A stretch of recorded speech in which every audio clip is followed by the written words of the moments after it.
Hello, darlings. How are you? Good morning. Monday, 12 p.m. Eastern Standard Time. I'm always live on Monday, unless I'm away. Otherwise, I'm always live on Monday at 12 p.m. Eastern Standard Time. All my lives get posted on my YouTube channel under the same handle if you miss it. And if you're interested in the topics, you can join, ask questions. I love interacting with you. I also queue up some questions and answers. Some questions to which I have answers from the week, and as well as I generally have some teaching material on whatever subject comes to me throughout the week based on the group theme that we do or what I'm reading or etc. So I feel like whatever information I come across, it's the information I'm meant to share, and that's how I think of this work. I think of this work as inspired.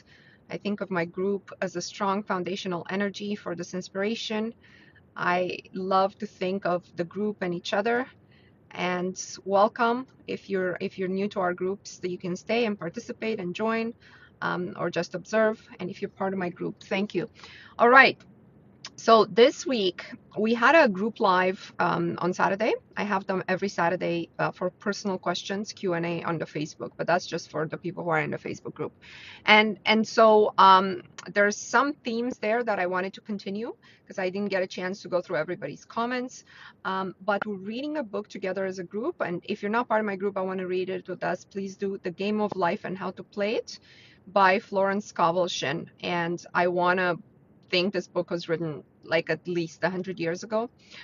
So it's more like about the fundamentals. It's a very sweet book, very to the point, non-complicated, non-scientific, about how to do this manifestation work, about how sometimes it's good to fall into that from the scientific approach, from the back and forth, from the constant attention on what am I doing wrong, etc. So I want us, you can get it on audio for free. I believe on YouTube, you can play it in your car, but please read it by let's say the next 2 weeks, okay? Because we're going to be talking about it over the next week. I'm going to be listening to it on audio, and I'll make some notes for everybody. God bless you, but looks like it all. Thank you very much, Patrick. The compliments are not necessary, but thank you very much. So I want to get into a testimonial and some questions. People want to talk about the body, the masculine, feminine energy, about the loop with money, like never having enough money at the end of the month, and about I think these were the themes that I wanted to address. So I had a manifestation in the group that I really liked because it was an exact ones, and she had it twice. So I want to read it. She says, "Hello, Queens. I restarted the challenge and have yet to make it to day 60. The first time I did the challenge of day 9, all my credit card debt was paid off through an unexpected source, even though my focus was on a relationship. Today is day 9 after my restart." So this is her second round. "And the first time that I said to myself when I woke up was a very clear intention of all 4 aspects of the challenge, as Mona has asked us to do in her Monday live.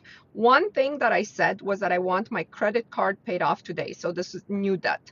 "When I said it, I had the attitude and behavior that one might have if they were ordering dinner at a restaurant, as if I placed my order and then I didn't sit and wonder if the food would actually come or if they would get my dinner correct. I just patiently waited for them to bring the food. Then by 11 a.m. this morning, I found a bank error, which resulted in receiving the exact amount of money I needed for my credit card to be paid in full. Again, my focus is on a relationship, but it seems like money comes through this work if you just expect it.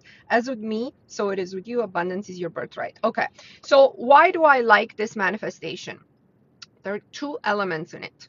One, and I tell you that about every true ability to tune into and manifest, should not be a one-time thing. Okay? If your consciousness is graduated, if you hold the intention, you should be able to repeat all of your manifestations. Do you know, like if you had that thing, or you know that person who manifested something one time and then it's been 10 years and they've never been able to do it again? That was not due to their own strength.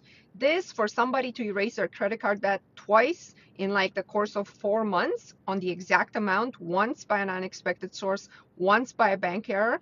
This is true manifestation. Now, the second reason I like this is because she's saying my focus is not even on money. It's kind of like, oh, and also I'd like my credit card paid off. It's really on the relationship. So everybody who's doing this work, okay, I talked to somebody whose, focus is on business. And so she's saying my relationship has, improved dramatically, my body, my, relationship with my kids, but my business, so there's always that chief manifestation that offers way more resistance than everything else. So I want you, number one, to not be discouraged, because it is very, very common. So this is very common. The thing you want the most, you see the most separate from you. This is why with everything else it seems easy, and with that chief manifestation it seems, oh, it's still very, very separate from you. So I think the focus is you do this work until you can repeat manifestations. So this is a really good for the queen who loves this testimonial. I would say you're in a good spot now, because you've proven yourself on how this works. Now I have a few videos down, or I think it's in my SP playlist, where I say manifesting money is different than manifesting love, right? Because it's based on a different vibration from inside. One is based on just the probability, the other one is based on your self-concept and changing inside. So if you haven't watched that video and you're interested in this, you go ahead and do it, especially if you've had success with relationships but not with money, or success with money but not relationships. They're two different points of vibration. So I wanted to let you guys know that. Guys, please don't call me. I don't take calls during my live. All right, so that was one testimonial, and then I want to read one more. I only read the ones where I'm also teaching. So if I'm reading one, it's because there's a lesson for everybody in it. So this queen says, hi queens, I've noticed many questions lately about manifesting the ideal body, whether in shape or health. So I want to share with you my own success story. For a long time, I would affirm and script about my weight and my ideal shape, but I was not able to achieve it fully. I would diet and exercise each week, starting over, and each weekend falling off the wagon. When I reached out to Mona for help, she challenged me with these questions. Do I truly love my body? And how do I show it love? Do I truly believe that somebody like me can have the body I'm asking for? How do I feel about having this body and attracting a certain attention? Do I feel deserving? Do I feel shameful? It is only after I answered these questions honestly and started to script and visualize that this right mindset, I love my body, I treat it with love and gratitude, I can have the body I want, I'm capable of it, and it is possible for me, that changes started to happen. I detached from food, I found exercise classes I enjoy, and the weight started to come off. I started to enjoy wearing my clothes again. I feel really good with my body today. Even if I haven't reached my ultimate goal yet, I do feel like I love my body. On the health side, I'm manifesting painless periods with some help from 3D. I am happy to report it's been 4 months of pain-free cycles. And then she keeps going on to say how it used to be debilitating, and she's found a solution to this problem. I started to script and affirm almost against my will, and practically overnight I just stopped, and I have not. She's talking about eating, I think, and I have not thought about it, or oh, she's talking about smoking, or missed a cigarette in over a month. So these are significant changes in both habits and in the way that are based on the self-concept about the body. Because it's easy to say, I love my body, okay? But do you really? Do you really? Do you treat your body, first of all, with respect? So one example of this, a lot of people would finish the food. This is what I see, and I've seen this growing up around me. They would finish the food in their plate even though they're no longer hungry. And in my family, it was always something along the lines of, there's so many starving kids, we can't throw this food away. And me, even as a small child, I remember thinking, how is it that it's helping the starving kids, the fact that they're throwing this food inside their bodies? You know what I mean? Like, their body now has to process a certain amount of mass and matter in order for them to feel good about the starving children. Like, doesn't make any sense. So what I want you guys to do is to understand that loving your body is in the small things. It's not just looking in the mirror and be like, wow, I'm fantastic. It's not in that. It's how you treat it on a day-to-day basis. Do you finish that food? Do you force your body to stay up late to when it's tired? Do you force your body to eat just for you because it's anxiety or for you to feel better about yourself? Do you force your body to drink just because your friends are going out? Do you like, does your will and your body, like, do they match, right? Because your will should be like, this is the apparatus via which I function in this world, via which my consciousness. And so when they say the body is a temple, yes, it is, because it's the only way for your consciousness to express itself in the world.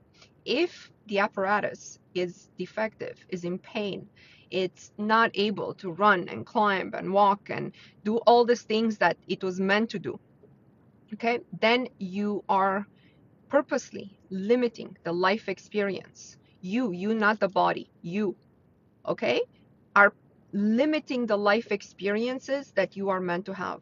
So I want you guys, in addition to the book that we're reading, again, that's called The Game of Life and How to Play It. That's the assignment for this week, and I'll give everybody 2 weeks for the book until our next group live.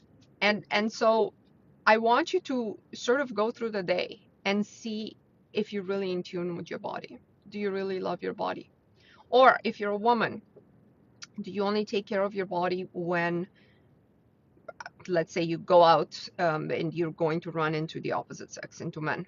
Do you only wax when you have a boyfriend?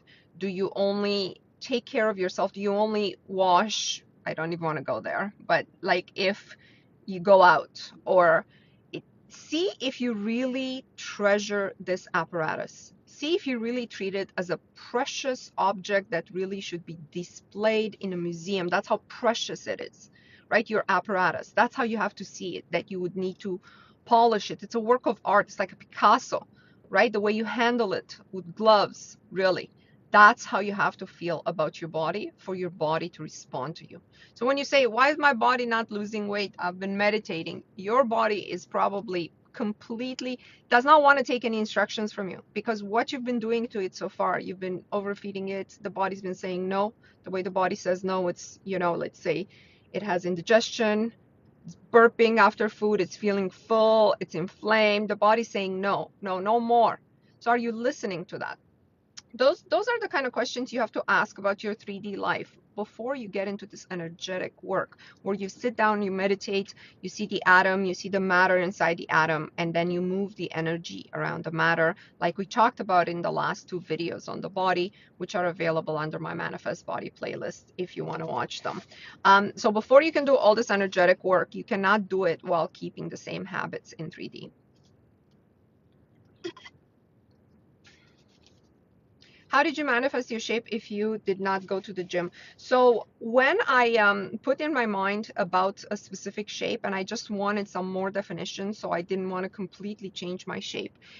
One of the moms from my child's school, she said, oh, I just bought this Pilates machine. Do you want to come and try it out, work out with me? Obviously, I have to pay her something and stuff. She's kind of like an instructor, but not really, So I said, yeah, sure, I'll just come and try it out. And it turned out that I really loved it. And the fact that it's just me and her, and I go there twice a week, I wouldn't go more than that.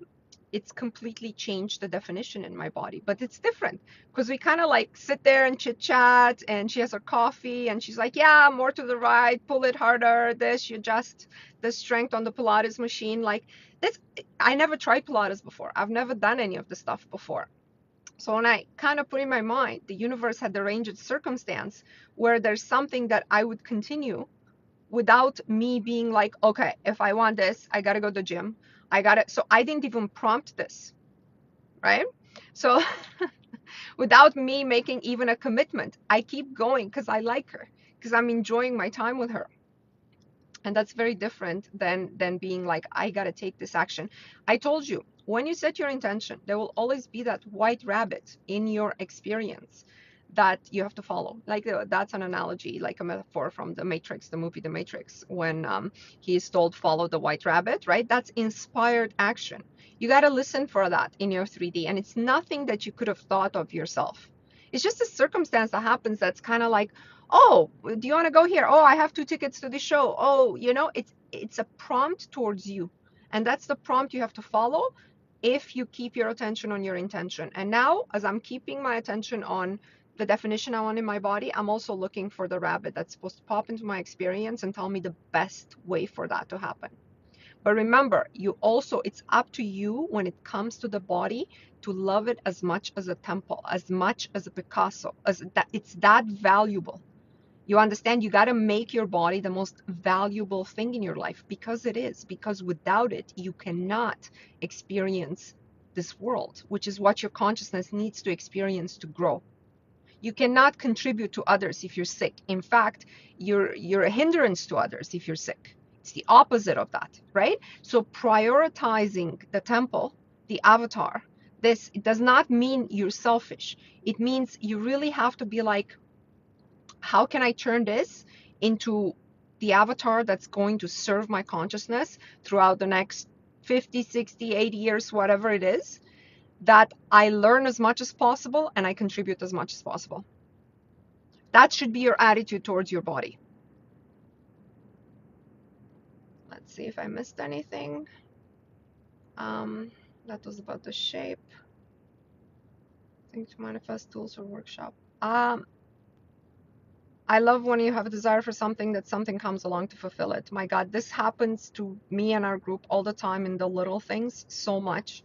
Like it's ways we don't even think about. I don't react to 3D, but 3D is more and more. Then I cry alone. Is it okay? Sorry, what do you mean 3D is more and more? Not reacting to 3D doesn't mean you have to hold your anger inside and go home and cry. That's not what I mean. That's not what I mean at all. So sorry, I think this is a good question now. I understand what she means. She's just not reacting vocally. So when somebody cuts you off in traffic, the idea is like the first step will be like, yeah, you're not going to swear at him. You're not going to swear. You know when people swear, but only the people in the car, in your own car, are affected? It's like, fuck you. And then like, but only your children hear you, and only other people, like the other person doesn't hear you from the one who cut you off, right? So you're not even affecting their day.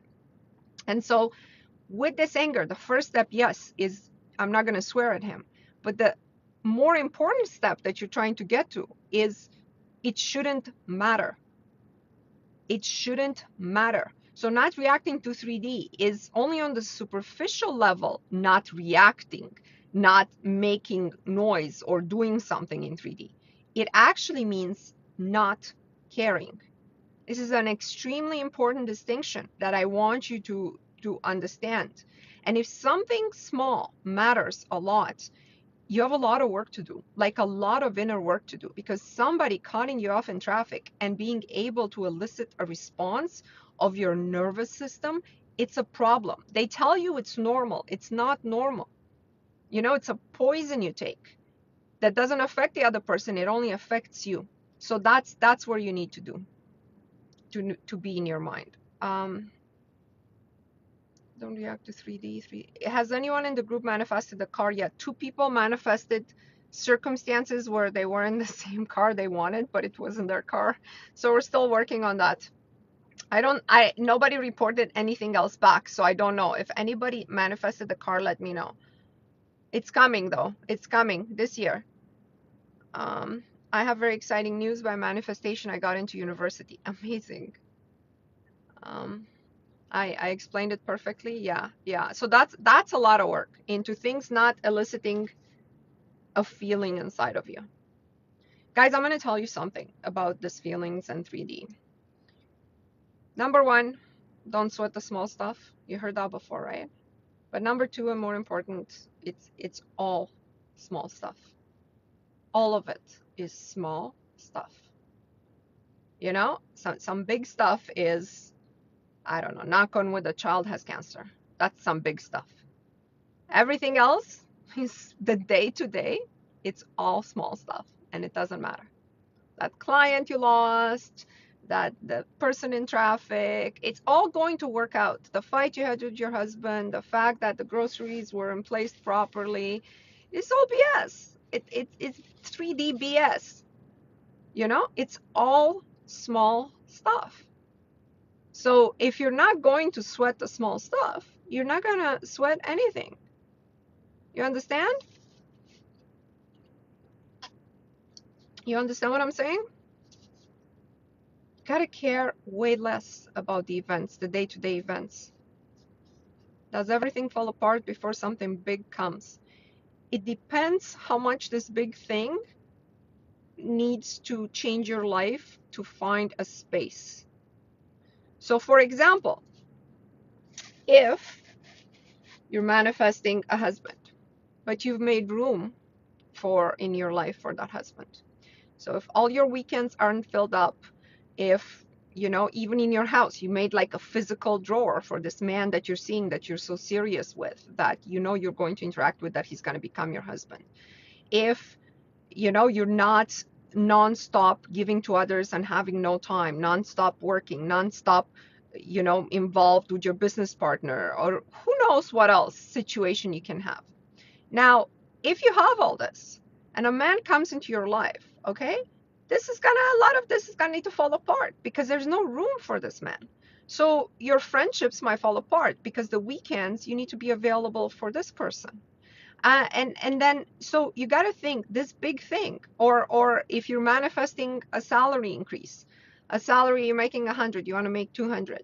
Your current company, your current job, it might be way easier for the universe to fire you from here and get you a new job than to change your boss into valuing you when he devalued you for the last 15 years. He's not going to put you from 100 to 200, but somebody else will. But you don't have the guts to leave this place. So the universe will take care of that for you. How do I know? That happened to me. That happened to me. Everything worked out very well. Very well, but I didn't have the guts to, leave a corporation after 9 years. The severance pay was very nice at the end of it. You know what I mean? I didn't have, I said, I can't leave all this behind, even though I know I deserve better. And so in the end, the universe just took care of it for me. So when you're asking, is everything need to fall apart? If the situation is such that this new big thing doesn't have any room in your life, then yeah. If this big thing has room in your life, okay? If you're manifesting a husband, but all you're doing is like, let's say you have plenty of time for this person and plenty of emotional space, and you don't talk to your exes, and you're not involved in any drama, and there's tons of space. When I met my now husband, there was no big thing that needed to fall apart because there was a lot of space. I had made a lot of room for this person to enter my life. But it just depends on your situation. So I wouldn't say it always has to fall apart. This work is a lot of paying attention to your habits, paying attention to what's happening, where you're full of it's too much. It's too much going on in one area of your life. And the reason I made this 60-day challenge into all these different areas is because as you're doing it, you're going to realize how much one area has an impact in keeping you stuck in other areas. Falling out with family, friends, job, manifesting for a while, a successful life, moving abroad. Well, obviously, right? You just answered your own question there in the context of what I've been talking about.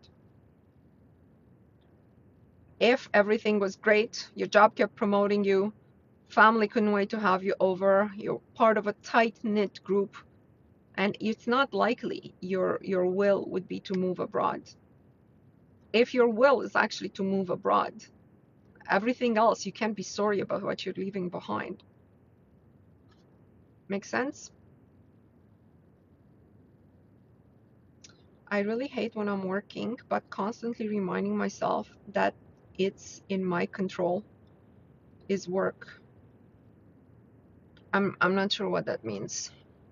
I'm not sure what that means. Okay, so I want to make sure we have time for everything. Hold on a second. I took some other screenshots that were important questions for everybody. I take up questions that are to the benefit of the group, okay? So if I take up a question, it's because I think it's applicable to most people. And so hang on just one second. Let me bring up my albums. Here we go. Okay, so we read this. Okay, question from today. Somebody submitted it as a post in the group. I'm not going to post it because I'm answering it now. So she's saying, hi Mona, I don't know if you made a video on this before, but how do you break mental loops? Like I keep expecting not to have enough money at the end of the month because it has been like this for years, or I keep expecting to win the lottery. How do I make my new thoughts louder than the old ones? I know the old thoughts are keeping me stuck. Thank you. If you recommend any books on how to reprogram your mind, so I recommend all the techniques that we're doing together as the group. The books, you have my book recommendation list in the group. You have the meditations that we do, the dream time, the new moon, the renewing ourselves, the giving to others. All of that I'm not going to review right now because we're doing that as regular practices in my group, and you have to do it on a regular basis. But I want to talk about this loop of not having enough money at the end of the month. I want to tell you something, and I don't know if you're going to like it or not. I'm just going to have a sip here.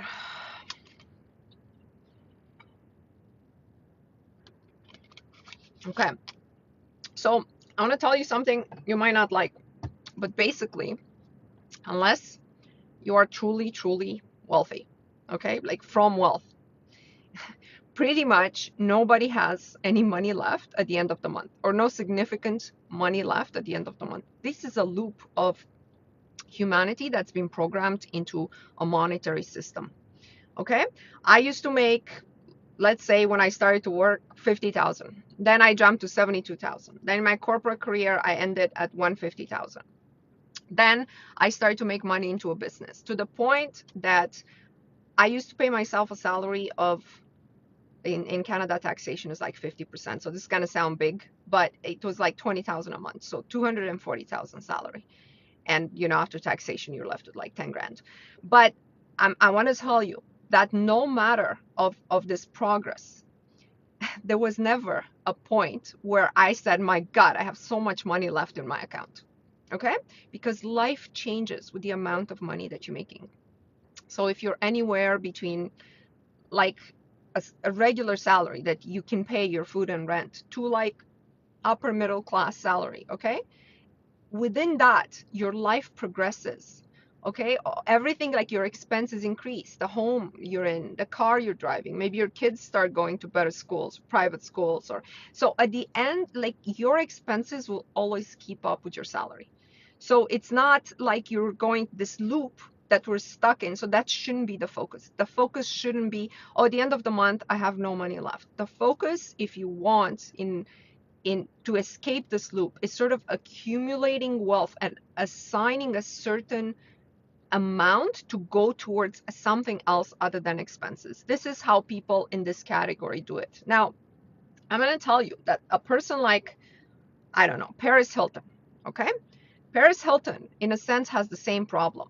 Her wealth is, it's not liquid. It's not money in her account, right? So her wealth is managed by other people, and I bet you her fund manager, and this is how it would work, would deposit a certain amount in her checking account every month. And that amount is whatever at her level, 100 grand, 200 grand, doesn't matter, for her monthly expenses. At the end of the month, that account is going to be empty. Do you know what I mean? Because her expenses will keep up. Like, of course, she has other wealth, but that's not managed by her. So your goal, what am I trying to say with this? Your goal is not, oh, I want to have this money left over and to do this thing with it. This is the wrong goal. That's just a focus on money that you can't control, you can't have. What you need to do is you need to take that focus away from that and move it into the lifestyle. The lifestyle of having, I see myself, not I want. First, you can start with the I want, just to define what you want. And then we're going to switch the mind around I want, okay? So this is where I kind of see myself, but it has to be believable. If it's not believable, it will either be realized way into the future, or it won't be realized. So it has to be believable today. You're making 50,000 today. Okay, forget about how much money you're making. I want for me and my kids to live in this 3-bedroom home.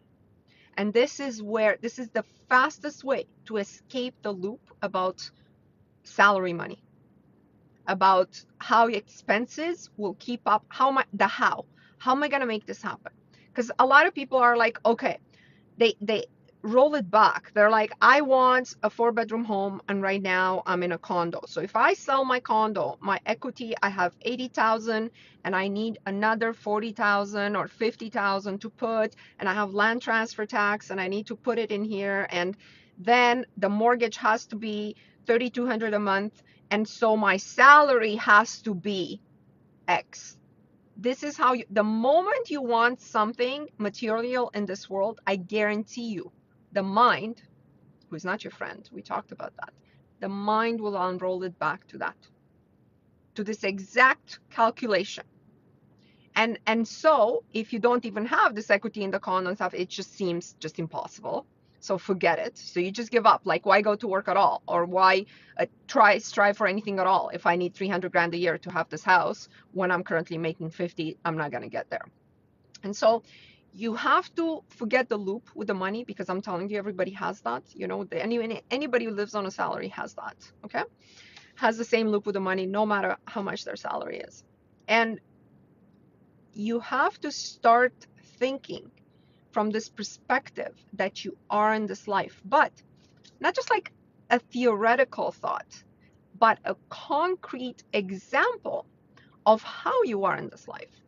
So what examples, after you write, or I want, what example can you give me from that life that would be a definite concrete fact in that life in order for this list to be fulfilled? So one thing that I had was, I want to put my child in private school.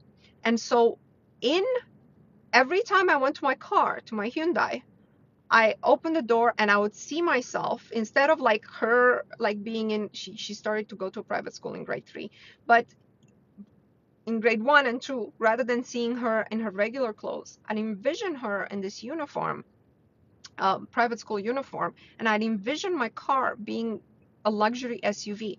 And so the morning I'd open my eyes and I'd see my luxury SUV on my driveway. I'd see putting her in her private school uniform, and because that would be a concrete fact in my life if that came to pass. Do you see what I mean? And I went so far, I was like, okay, how much is the uniform? I need to order the uniform. I didn't get the uniform before I just like, all of these were like, okay, so I need this and I need this and I need this and the car, and it all came to pass. Like the way I had it in that vision, and it's been several years since then. So this is not like, oh, it came to pass and it's gonna go away. Like it's just incredible, right? But you got to stay in the mind. I wasn't like, how can I get 32 grand for the school year? You know what I mean? I wasn't there. I wasn't in that mindset, because then my mind would have been like, you can't. I say I want, and put visuals of it everywhere, then let it work itself out. It's less stressful. And how successful is that for you? So here's the thing with all these techniques. You almost have to do them all, because there will be one that will match, or two that will match your energy system more so than others. Like, for example, a lot of people who are truly religious, I always say they're luckier because they believe what they believe and God just makes it for them. They pray, and they pray really hard, and their prayers are answered, and they never have to worry about how it works, where it comes from, because they ask God and God responds. God bless them, and God bless God. You know, I believe in God with all my heart. Just that religious unpacking, the creator, the way I think of the creator is not, he doesn't want my begging, in my opinion. And I can't bring myself to believe that. But if you believe that, it's easier, right? It's easier, because then all you have to do is do this and you'll have results. And they do have results, right? So printing it out, putting it on a page, this is all clarifying into the universe. Hey, this is how, but that's because you believe that will work. So whatever technique you do, you have to believe that it will work. You have to understand a structure of the world where the universe is so infinitely intelligent, because it didn't evolve from amoeba. It couldn't have. If you believe it evolved from amoeba and it's all random rocks, around in the universe, then what universe is responding? Like, how can this game be so intelligent that it's picking up on your thoughts? It's just, forget that. So there has to be a belief inside of you in a structure of the world in which this would be possible. Yeah, so listen, just letting go of resistance, the way you're saying, it's been working so far. Before I was frustrating about trying to control every detail. That's a sure way to never get it, if you try to control every detail, right? So that's where we are on on that. So let me just mark these down that we talked about. We talked about this. We talked about money. There's somebody who wrote me an email, and I don't have it now because it's on this phone that I'm doing the live from. But basically, she's a musician and she's in a band with another person, a man. And in this business arrangement that they have, they're just business partners in a sense. He controls sort of the operation of this band and what have you. And she's been working with me, and she's been, sort of not with me personally, but just with our group. She's part of our group, and she's been doing this thing. And then the first, whatever she wishes, though, the independence that she's wishing for, and I'm paraphrasing, right? But she basically wants to make her own money and not to be dependent on this guy paying her, and to sort of have her own path in life. She might be desiring sort of a relationship, or I'm not really sure, but none of this fits with this life that she has with this bandmate of hers who controls the gigs, who controls the money, who controls. So the first thing, as she's wishing for this, their partnership, the band, is just not doing well anymore. So it's like gigs are getting canceled. They're not getting payments for stuff they did. There's all sorts of obstacles, financial obstacles that have come to the surface. This goes to somebody's question in there about, do things need to fall apart? In a case like yours, in a case that you want to move abroad, in a case like hers, where she's craving the independence and making her own money and not having to see this guy's face and deal with his attitude all the time. So in this case, it definitely is going to fall apart. And the quickest way for something to fall apart is to no longer make sense financially, right? Because if you're with somebody and you're thinking, I need them for the basics in life. Remember the Maslow theory of needs? If you're not met here with food and shelter, you're not going to care about self-actualization and other things in life. But if your food and shelter is being threatened because you're not earning money, right? No food and shelter in this world without money, unfortunately. Then that's the fastest way for something to happen. So that's actually a good thing, because it's showing you this situation needs to fall apart in its entirety for you to be independent and go in the direction that you want to go. Now, you can resist it. Right now, you can stop your manifestation of independence and money. How? By praying for gigs, by starting to script, I'm getting gigs, I'm performing in front of these people with him. Like he's, just because you're so desperate in this moment. So ideally, when you do this work, and if you're in a situation, stuck in a marriage you don't like, stuck in a business partnerships you don't like, stuck with a boss you hate, try to have some sort of financial nest egg, okay? Like some sort of backup, whether it's, okay, if this doesn't work out, I can move back in with my parents. Whether it's, okay, I have 20 grand in savings, so I'll be okay for a while. Try to have this, because it's going to be easier for you to let go of the existing situation. So when things will start falling apart, I'm not saying you should quit, you should walk away, but when you see things starting to fall apart, that's your sign. And if in that moment, if you feel like, oh shit, I can't have this fall apart right now, maybe next year, maybe 6 months from now, I'll be in a position where I'm no longer dependent on this, my husband, on my business partner, on this. Maybe by then I'll be ready for this. That's not how the universe works. The universe will start snowballing it the moment you plant the seed. And the more you hate this guy, the more you hate the situation, the faster it's going to work. Get it? It's the faster it's going to fall apart. Especially if you're working with our group. Our group is like pretty fast turnarounds, okay? But again, the beginning of it may be negative. Maybe negative because you can't do it from there. You're never going to be independent doing gigs with this dude, ever.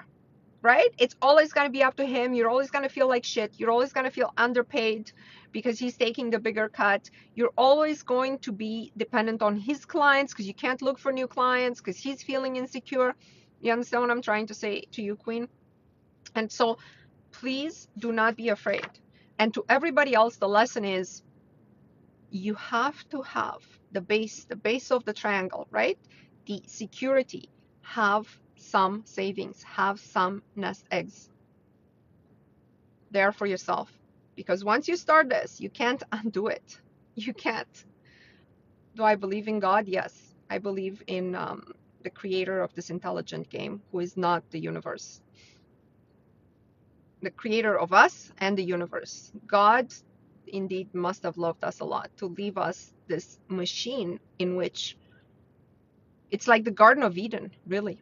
Okay? It's the Garden of Eden where you exercise your thought and it comes to you. Right? In the Garden of Eden, everything was provided for Adam and Eve. It's still like that.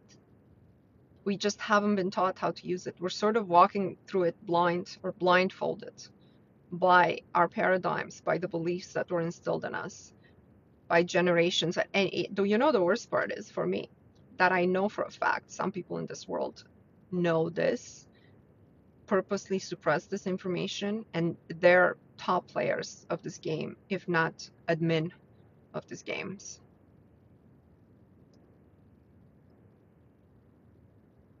What religion that is? You tell me what religion that is based on what I just described. I don't think it's any known religion.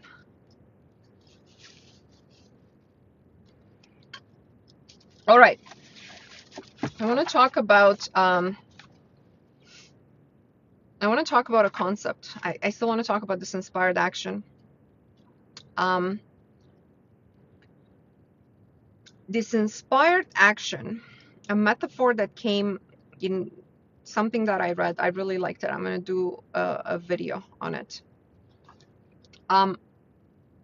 It's like a ship that's at sea.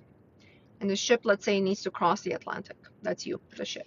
You need to go somewhere. So when the ship starts drifting, starts going towards the other coast, from Portugal to New York, what happens is, number one, you need to know where you're going, right? So you need to have this definite intention. If you let the ship go in the Atlantic, you don't know where it's going to end up. Unfortunately, most people live this way. The ship starts, right, the beginning of your life, and then it kind of drifts in all directions. Sometimes you're able to catch some fish. Sometimes you're able to survive. Sometimes you're not. And there's no real purpose or direction to it. So your direction goes without saying. Your intention has to be extremely clear in every single area of your life, like we're doing in the 60-day challenge. It's clearly this. I'm going towards this. I'm going to live in this place, in this house, alone or with 5 children, whatever you want. But it has a destination. So the ship is going to New York, let's say, from Portugal. Now, how is getting there, right? Like in this navigation system, there's this radar system that kind of tells the ship based on its sound, on the frequency that it emits. It tells the ship, it's calling the ship. It's calling the ship in that direction, right? So once you set your destination, you got to listen for the radar signal, the frequency, okay? That's the inspired action. That's the white rabbit that you have to watch for. Now, the radar system is the universe. It's the universe creating a path for you. But the radar system does not push the ship, right? There will never be somebody who comes behind you and say, hey, Mona, you got to go left at this intersection. And then, here you will meet the love of your life right here. He'll be standing in this corner. Just go talk to him. That will never happen, right? So the radar does not push the ship through the water between Portugal and New York. It doesn't.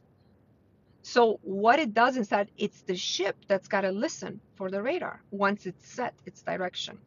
Are we clear on this? And if you don't listen, how do you listen? It's got to feel in line with so it has to, what they call intuition. You have to have a good feeling about everything that you're doing in life. Now, unfortunately, because of the way we are taught to live life, like you got to swallow a lot of shit in this life. That's what they tell you. You got to go to a work you don't like. You got to pay your dues. You got to kiss a lot of frogs because you got to, before you meet your prince. Can you imagine this idea that I got to kiss like 20 people I don't like before I get with the one I like? Forget it. And they're telling me this is normal. So this idea will completely disorient you. And in this disorientation, which is called focused on 3D, you're focused on 3D, you're disoriented, you don't know, you're not listening for the radar signal. The radar is probably not even emitting anything because you don't have an intention anyways. I'm talking about the vast majority of people. You have no intention. You're just like, I'm trying to get through the day. I'm trying to get through the month. I'm trying to get through this year. I will be happy when I go on vacation. I will be happy when I get this promotion. I'll be happy when I'm not rejected on date after date after date. That's when I'll be happy. But not today. I got a lot to deal with. I can't do it today. Okay. I can't listen to the radar today. Okay. Right now, I'm just trying to swim. You're off the ship already. You're swimming. You're swimming. And you're not going to be able to swim all the way to New York. Right? You're swimming even against the current. It's awful. And so you got to understand and you got to sit back and be like, is this what's happening to me right now? Am I listening to all this noise all around me that I forgot where I was going. What was it like? Was I going to Brazil or was I going to the US from Portugal? Like when I'm crossing the Atlantic, I forget. Okay. So first it's like, where am I going? Where am I going with my life? Okay. Why am I going on these dates? What am I trying? Is this for fun or is it like ultimately I am married by the end of 2025, whatever you put in your head? Am I focused? Is my attention on my ultimate goal or am I just drifting here? That's number one. And then number two is like, am I hearing the radar? Do I feel like it's almost like it should make your skin crawl when you kind of see these coincidences, these calls, it's really the radar signal pushing you into a certain way. Does this feel good? Does it feel good? For that, you have to unlearn how they taught you to live. Okay. First of all, this is why you can't hear the radar. You can't. You can't. When you're angry about the election, you're angry about social injustice, you're angry about war, you're angry about your food being poisoned, you're angry about the dating system, you're angry about everything. You're just angry. Low pay, no jobs after university. I can come up with this list. Like they just want you angry about everything. So you're not hearing any radar, you're not setting any intention, you're just like drifting. Right now you're drifting. How am I going to feel this morning when I wake up? I don't know. Depends what Trump said. It depends what my boss is going to, the way his tone when he's going to talk to me. Depends on how am I going to know? Can I just decide to wake up and be in a good mood and feel happy? I can't because I don't know what everybody else is going to do. Maybe my husband will be mean to me. So I can't tell you how I'm going to feel today. I can't. Can you imagine living in, and yet the majority of people live like this. They have no idea how their day is going to go. They don't decide how their day is going to go. They don't decide their feeling inside. They don't control their feeling inside. Everything is controlled by the state of the world, by what they see in the news, what they see on Instagram, the tone that their husband and wife talks to them in. That's what it's dictating by. So the radar is like, could be emitting everything. It's not, the frequency's messed up. It's messed up. Yeah, it's delusion, but it's not enough to recognize this delusion. You got to recognize this delusion at every single point in your life. Like at every single point, when you look at something that's happened, breaking news. This is what, oh my God, this is infuriating.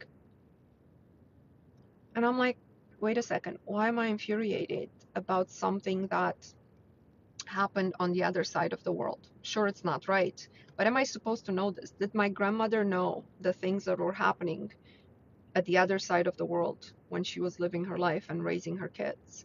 So how am I expected to keep up with the rest of the world and feel for the rest of the world when I have to care about the well-being of my family and contributing to others as much as I can? I can't contribute anger. I can't. That's not a positive emotion. They almost make you feel guilty about not feeling angry about what happened politically or what happened socially in this part of the world. They make you feel guilty, right? See, Alexander says, I get anxious about things happening that have nothing to do with me. The thing is, 100 years ago, you wouldn't know what's happening. That was better. It's not just in the news. You don't watch the news anymore, but it's not just in the news. So, you see it I don't watch the news. We don't have TV, right? But I still kind of know what's going on in the world. I kind of know. I just know just by living in the world. And so it's really the reaction that you have to bring yourself to, this has nothing to do with me. This has nothing to do with me. And people don't even dare to say that because they find it selfish. This has nothing to do with you. with your life right now? Are you living an ethical, honest life that's in tune with your life purpose? And are you treating everyone fairly and with respect? Then you're doing everything you could be doing in this world. That's all you can do. Okay? And remember, your vibration is your contribution to this world, and the vibration has to be high. You have an obligation to vibrate high. You know, I feel like towards my family, I gotta, whatever I'm going through, I have an obligation to vibrate high. When it's just us and the doors have closed, the world is outside. The boss is outside, everything. That's how I teach my kids. That's the deal I have with my husband. It's just whatever happened at work, yeah, we can talk about it if we're gonna find solutions. But I don't want to bring to my family a diluted version of me, because I'm diluted into the world, into these events. I want to manifest marriage, but every guy that I talk to is not my type. Any advice? Don't focus on the guy at all. Focus only on you envisioning yourself in a married life. And when you envision your husband in the house you want to have, in the life you want to have, don't see a face, don't see, you can just have the sensation of, you know, physical body, maybe, you know, have a vision of him holding you, you know, his arm around you. Things that married people do together. Oh, I have to go grocery shopping. Okay, so my husband is going to fill up the tank, and then we're going to do this, and then I'm going to do this. Have this whole scenarios play in your mind that imply the husband's already there. Don't focus on the guy. Whoever you're not meeting who's not your type, oh, this is very important. It's a no right away. It's a right away no. The biggest mistake women make, and maybe people make in general, men make this mistake a lot less than women. If somebody, you don't see yourself being married to them when your goal is to get married, you got to drop them right away. You can't be like, oh, but you know, he brought me flowers. Oh, if you know for a fact you're not going to marry this person, they need to go right away, because it's all about that space that we talked about, that you need to have the space for the manifestation that you're having. Forget about the SP. I don't want to hear anything more about the SP. I have a playlist, Manifest SP. You have to go through that. Let's see if I missed anything, because then I think there was one more thing I wanted to talk about, and it actually has to do with what we talked about, and this is the last thing that I can talk about today. Today is my birthday, but I didn't want to cancel this live because I've been absent. You know, I've been like getting married and on my honeymoon, so I've been absent for like 2-3 weeks. So I was like, I'm not gonna log on. That's how much I love you guys. Said my lives are every Monday at 12, and I'm not going to cancel it. I did spend the whole day at the spa yesterday. It was very nice. All right. Thank you very much for the happy birthdays. Yes, I'm a Leo. Yay! I want to talk a little bit about heartbreak. Okay, so the theme, in somebody in our group on Saturday said, I'm still heartbroken. Okay, and then after that somebody followed up, oh, that spoke to me even though I didn't put a question on the live. I'm also in the same situation, I'm heartbroken. And I just want to talk about this idea about heartbreak. First of all, remember that everything that follows I am follows you, right? So when you say I am anything, that thing follows you, right? I am heartbroken, heartbreak follows you. Please think of it that way and never use it with the I am. You can say, I'm in a certain degree of emotional pain at the moment because I broke up with, you know, the boyfriend that I thought would be my forever. But I know things are always working out and they're going to work out for me. So the way you speak about it is important. So the way you ask the question is also important. Rather than saying, I'm heartbroken, what can I do? You can say, how can I alleviate the emotional pain that I'm feeling from my breakup with this person? So the way you speak, please watch yourself with this heartbroken thing. I don't want you to use the word heartbreak anymore, right? The heart is where we create from. Your heart being broken is your heart being completely unable to create anything. Please, words are extremely important. They're like spells, right? That's why I call it spelling. So they're spells. Nobody's heart broken. You're feeling emotional pain from the separation of a person that you cared about. That's how you have to think of it that way. So you have to unwind yourself and sort of be like, what's happening with me? Okay, I'm feeling this. But at some point, you have to ask yourself, I've been in this emotional pain for this person in our group. I think it's been like since she joined 3-4 months, I want to say estimate 3-4 months. It's long. It's long. You're immediately heartbroken or feeling this intense emotional pain for a month or two. Okay, so I'm going to give everybody in my group who's heartbroken a full cycle of the 60-day challenge to be in this emotional pain. At the end of it, I want you to go right to your last entry, and that's the entry, that's the last day that you are allowed to feel this emotional pain.